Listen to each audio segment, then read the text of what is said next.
हरे कृष्णा दोस्तों, आपका स्वागत है हमारे YouTube channel trade with your capital में। हम एक नई सीरीज की शुरुआत कर रहे हैं। इस सीरीज में आपको शेयर मार्केट का संपूर्ण ज्ञान मिलेगा। तो यह हमारी सीरीज का लेसन फर्स्ट है। आशा करता हूं कि आपके पास डीमैट अकाउंट होगा। यदि आपके पास डीमैट अकाउंट ओपन नहीं है तो आप एक न्यू डीमैट अकाउंट ओपन करा लीजिए, वरना उसके बगैर आप शेयर मार्केट में काम नहीं कर पाएंगे। तो शेयर मार्केट में काम करने के लिए एक डीमैट अकाउंट होना आवश्यक है। तो हम बात करते हैं आईपीओ के ऊपर। तो एक बिगिनर को शेयर मार्केट में शुरुआत कहाँ से करनी चाहिए? एक बिगिनर को शेयर मार्केट में शुरुआत आईपीओ के माध्यम से करनी चाहिए। अब ये आईपीओ क्या होते हैं? जब किसी कंपनी को न्यू ग्रोथ के लिए या अपने कोई पुराने लोन्स चुकाने के लिए फंड्स की आवश्यकता होती है, तो वह कंपनी अपने आप को शेयर मार्केट में लिस्ट करवाकर अपने शेयर्स को शेयर मार्केट में आईपीओ के माध्यम से ले आती है। सेबी की गाइडलाइन के अनुसार आईपीओ लॉटरी के माध्यम से अलॉट होते हैं। अब हमें किस कंपनी का आईपीओ में अप्लाई करना चाहिए, किस कंपनी का आईपीओ में अप्लाई नहीं करना चाहिए, ये जानने के लिए हम स्क्रीन पर चलते हैं। तो दोस्तों, ये हमारा एक ऐप है ग्रू आईपीओ ऐप के नाम से। इसमें आईपीओ की सारी इन्फॉर्मेशन आ जाती है।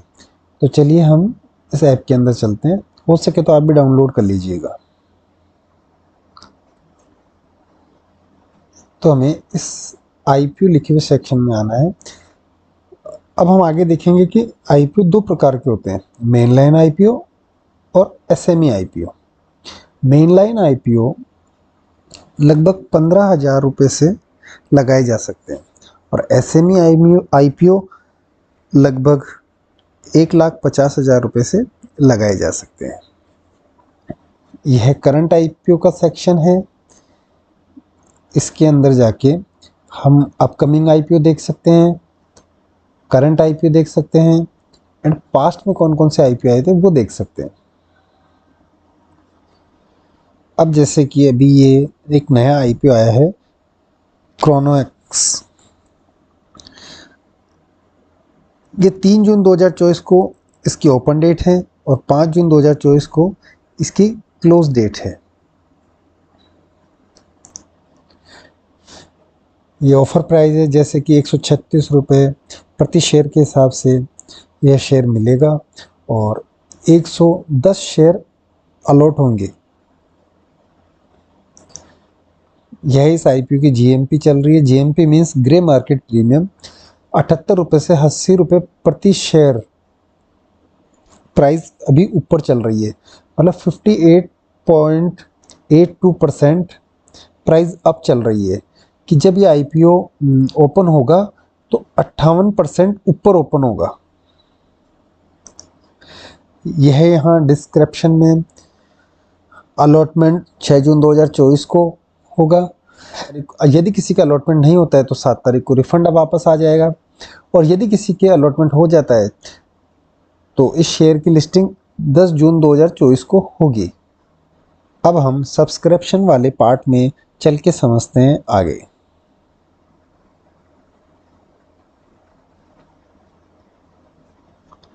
यह सब्सक्रिप्शन का पार्ट है।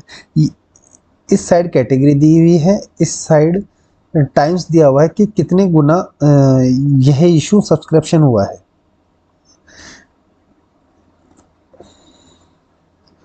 ये क्यूआईबीज होते हैं, ये एचएनआईज होते हैं। एचएनआईज की 3 कैटेगरी होती है मेन लाइन आईपीओ में और एसएमई आईपीओ में एचएनआई की 2 कैटेगरी होती है। ये रिटेल कैटेगरी होती है, जैसे कि रिटेल यहाँ 9.23 टाइम्स बढ़ चुके हैं। अब हम चल के देखते हैं कि क्यूआईबीज क्या होते हैं, एचएनआईज क्या होते हैं, रिटेलर क्या होते हैं। तो ये यहाँ नीचे इंफॉर्मेशन दी हुई है।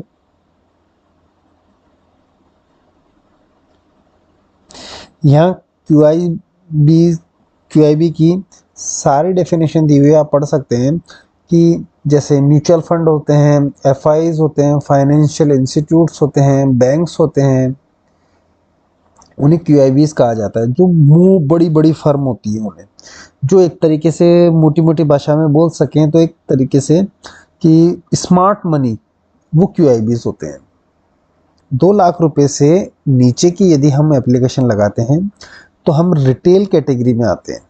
2 लाख रुपए से यदि ऊपर की एप्लीकेशन अप्लाई करते हैं तो हम स्मॉल HNI के अंदर आ जाते हैं। यदि हम 10 लाख रुपए से ऊपर की एप्लीकेशन अप्लाई करते हैं तो हम बिग HNI की कैटेगरी में आ जाते हैं। ये HNI होते हैं। और 2 लाख से जो कम होते हैं वो रिटेल होते हैं।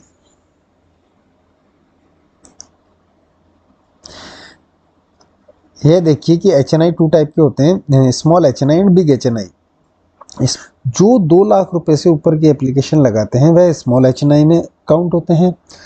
जो 10 लाख रुपए से ऊपर की एप्लीकेशन लगाते हैं वह बिग HNI में काउंट होते हैं। और जो 2 लाख रुपए से नीचे की एप्लीकेशन लगाते हैं उनको रिटेल श्रेणी में रखा जाता है।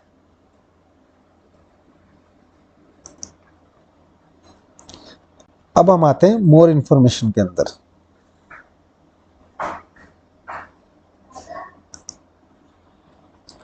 हम इसे स्क्रॉल करके ऊपर चलते हैं।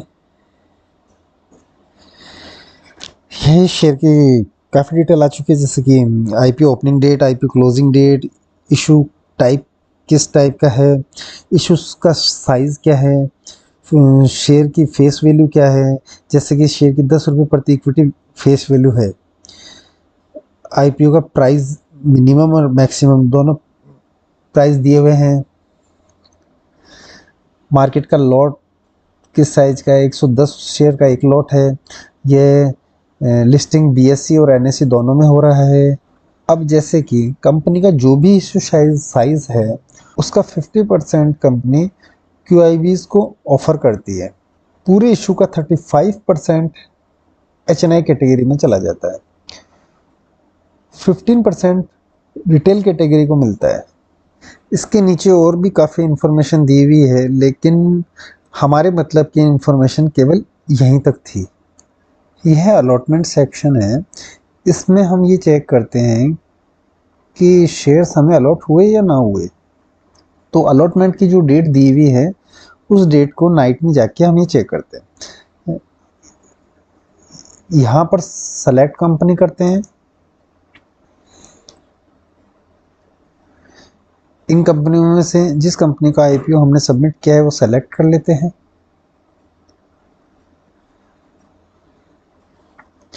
पैन कार्ड पर जाते हैं, पैन नंबर एंटर कर देते हैं।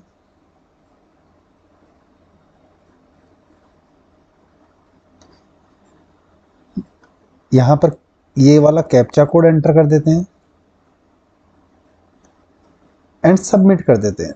तो फिर उसके आगे यहाँ स्क्रीन पर शो हो जाता है कि हमें अलॉटमेंट हुआ है या हमें अलॉटमेंट नहीं हुआ है। तो ये तो हो गई एक IPO की इन्फॉर्मेशन। अब हमें कौन सा IPO सबमिट करना चाहिए और कौन सा IPO सबमिट नहीं करना चाहिए, इसके लिए हम सब्सक्रिप्शन में जाएंगे। अब हमारे पास जो कैटेगरियां हैं, QIBs हुए, HNIs हुए, रिटेलर हुए, इन तीनों में से सबसे स्मार्ट मनी QIB को माना गया है, क्योंकि इनके पास बहुत ज़्यादा फंड है एवं बहुत बड़ी टीम है। तो ये बहुत सोच समझकर अच्छी कंपनी के IPO में ही ज़्यादा पैसा इन्वेस्ट करते हैं। तो हम इनकी फुटप्रिंट पर चल सकते हैं। जैसे कि हम देख सकते हैं कि रिटेलर करीबन 10 गुना सब्सक्राइब हो चुके हैं, स्मॉल HNI 17 गुना सब्सक्राइब हो चुके हैं, बिग HNI 7.5 गुना सब्सक्राइब हो चुके हैं और QIBs 1 गुना ही सब्सक्राइब हुए हैं अभी। ये एक HNI की और कैटेगरी है जो कि केवल मेनलाइन IPO में आती है। ये जो 50 लाख से ऊपर के एप्लीकेशन लगाते हैं ये उनकी कैटेगरी है। ये SME IPO के अंदर नहीं आती है। SME IPO में केवल ओनली स्मॉल HNI और बिग HNI ही आते हैं। यह कैटेगरी मेन लाइन IPO में एक्स्ट्रा और आती है। तो जो 50 लाख से ऊपर की एप्लीकेशन है वो 10 गुना बढ़ चुके हैं। तो इस स्मार्ट मनी को देखा जाता है कि ये कितना गुना बढ़े हैं और ये है इस आईपीओ में इंटरेस्टेड हैं या नहीं है। यदि यह बहुत ज़्यादा आईपीओ में इंटरेस्टेड है तो हमें भी इस आईपीओ को सबमिट करना चाहिए। यदि यह इस 1 गुना से भी कम होते तो हमें ये पता लग जाता कि यह जो स्मार्ट मनी है वो इस आईपीओ के अंदर इंटरेस्टेड नहीं है, तो हमें भी वह आईपीओ सबमिट नहीं करना है। अब हम एसएमई आईपीओ के अंदर आ जाते हैं। एसएमई आईपीओ मेनलाइन आईपीओ में करीब करीब सेम होता है, अमाउंट का फ़र्क होता है।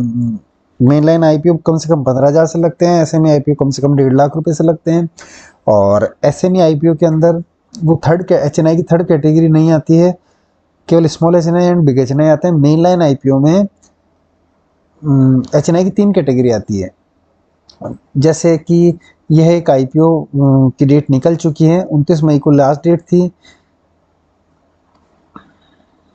हम देखते हैं कि आईपीओ हमें सबमिट करना चाहिए था नहीं करना चाहिए, तो हम सब्सक्रिप्शन में चलते हैं। तो देखिए ये जो स्मार्ट मनी है क्यूआईबीज, ये 114 गुना सबमिट हुए हैं ये। तो हमें इस आईपीओ को, अब हम क्यूआईबीज तो बन नहीं सकते लेकिन इनकी परछाई बन सकते हैं, इनके पीछे पीछे चल सकते हैं। तो हमें ये आईपीओ सबमिट करना चाहिए। यदि यह क्यूआईबीज बहुत ही कम होते तो फिर हमें इस आईपीओ के चक्कर में, इस कंपनी के आईपीओ के चक्कर में नहीं पड़ना चाहिए था। तो अब मैं आपसे उम्मीद करता हूं कि शायद आपको आईपीओ का सिलेक्शन करना आ गया होगा कि इस कंपनी के आईपीओ को अवॉइड करना है। तो अब हम चलते हैं हमारी गूगल पे की स्क्रीन पर।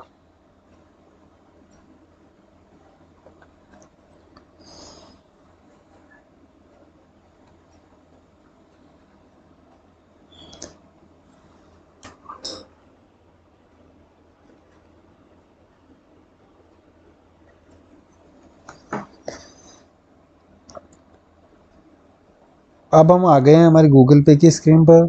हमें इस जगह क्लिक करना है, फिर हमें यहाँ क्लिक करना है और ये जो यूपीआई आईडी है हमें इसे कॉपी कर लेना है।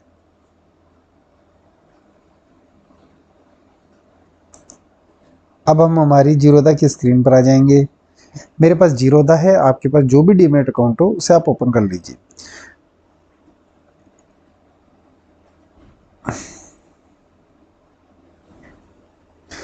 फिर हम ये बिड के सेक्शन पे आ जाएंगे।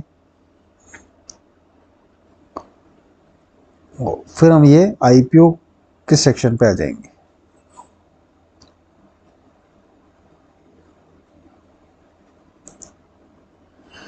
हम जो वहाँ आईपीओ देख रहे थे वो यह है, क्रॉनैक्स वाला।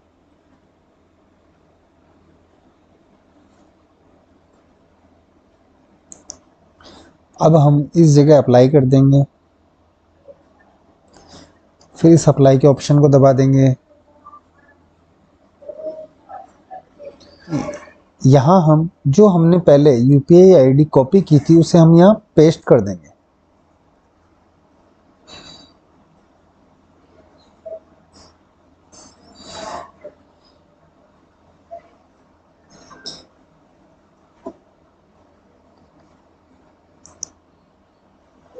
और फिर हम यहाँ आके सबमिट कर देंगे।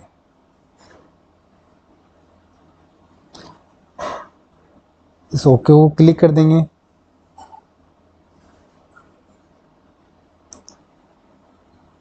अब हमारी ये रिक्वेस्ट सबमिट हो चुकी है। यह रिक्वेस्ट हमारे गूगल पे पर जाएगी, वहाँ हमें इसे ओके करना होगा। तो आइए हम चलते हैं गूगल पे पर। हम गूगल पे पर आ चुके हैं। हम स्क्रॉल करके जब नीचे देखेंगे तो यहाँ ऑटो पे का ऑप्शन आ रहा है।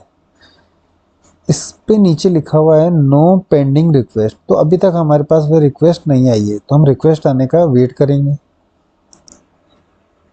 देखिए ये यहाँ इस प्रकार मेरे पास रिक्वेस्ट आ चुकी है। अब हम इसे प्रोसीड करेंगे।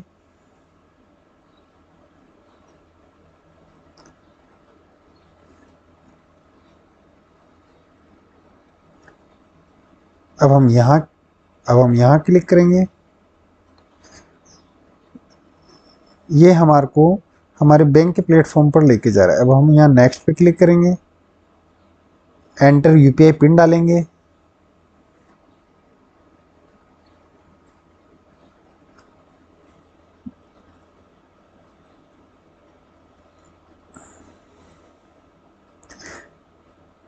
ये हमारी आईपीओ की एप्लीकेशन सबमिट हो चुकी है। हमारा ये 14,960 रुपये का अमाउंट है, वो हमारा अपने बैंक अकाउंट में ही है, केवल ये ओनली ब्लॉक हुआ है। यदि हमें अलॉटमेंट हो गया तो ये वहाँ से डेबिट हो जाएगा, और यदि अलॉटमेंट नहीं हुआ तो जो ब्लॉक हुआ हुआ पैसा है वह वापस हम यूज़ कर सकते हैं। लेकिन जब तक अलॉटमेंट की डेट है, जब तक आईपीओ का कोई डिसीजन नहीं हुआ कि आईपीओ आपके ओपन हुआ है या नहीं हुआ, जब तक हम इस 14,960 रुपये को यूज़ नहीं कर सकते हैं। तो मैं उम्मीद करता हूँ कि अब आपको आईपीओ लगाना आ गया होगा कि आईपीओ को कैसे लगाते हैं। जब आईपीओ की लिस्टिंग डेट होती है तो आईपीओ सुबह 10 बजे मार्केट में लिस्ट हो जाता है। आप 10 बजे या 10 बजे बाद भी उस आईपीओ को सेल आउट कर सकते हैं यदि आपके अलॉट हुआ है तो, और आपके अलॉट हुआ है तो आप सुबह 9:45 से पहले भी उसे सेल आउट कर सकते हैं। 9 बजे से लेकर 9:45 से पहले यदि आप सेल का ऑर्डर लगाते हैं और यदि वह आपकी ऑर्डर लगाई हुई प्राइस पे ओपन होता है तो आपका ऑर्डर एग्जीक्यूट हो जाएगा और 9:45 पे ही आपके शेयर बिक जाएंगे।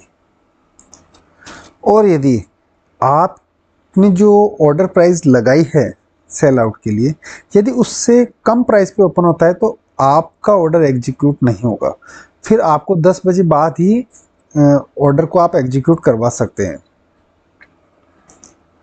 तो यहाँ पर ग्रे मार्केट प्रीमियम काम आती है।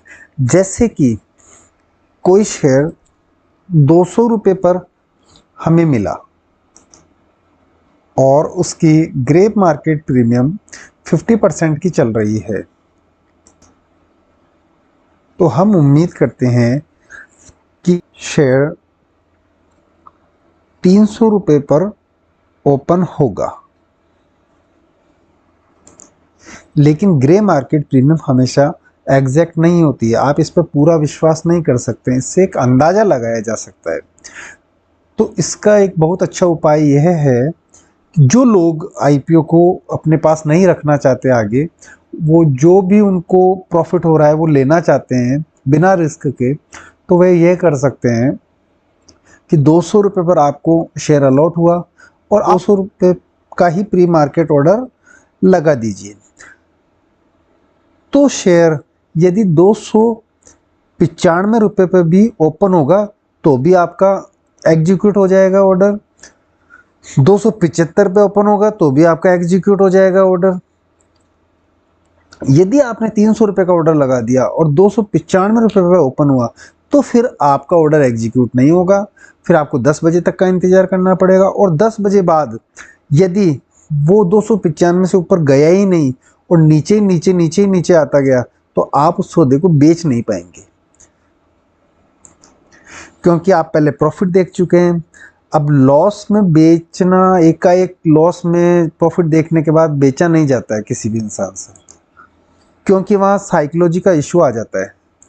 इसलिए हमें जिस प्राइस पर शेयर अलॉट हुआ है हमें उसी प्राइस का ऑर्डर लगा कर रखना चाहिए, तो वह शेयर जिस प्राइस पर ओपन होगा हमें उतना प्रॉफिट मिल जाएगा। तो आशा करता हूं दोस्तों अब आपको ये देखना आ गया होगा कि हमें किस कंपनी के आईपीओ में अप्लाई करना चाहिए और किस कंपनी के आईपीओ में अप्लाई नहीं करना चाहिए। यदि आपको हमारा ये वीडियो पसंद आया तो लाइक एंड सब्सक्राइब कर दीजिए। हम आगे शेयर मार्केट के और भी एजुकेशनल वीडियो लाएंगे, उन्हें देखने के लिए आप बेल आइकन को प्रेस कर दीजिए, जिससे कि आने वाले वीडियो का नोटिफिकेशन आपके पास सबसे पहले आए। और हाँ, कमेंट्स करना ना भूलें, क्योंकि मैं सारे कमेंट्स पढ़ता हूँ। मैं प्रभु से यही प्रार्थना करूँगा कि आपका दिन मंगलमय हो और अब मैं आपसे विदा चाहूँगा। हरे कृष्णा दोस्तों।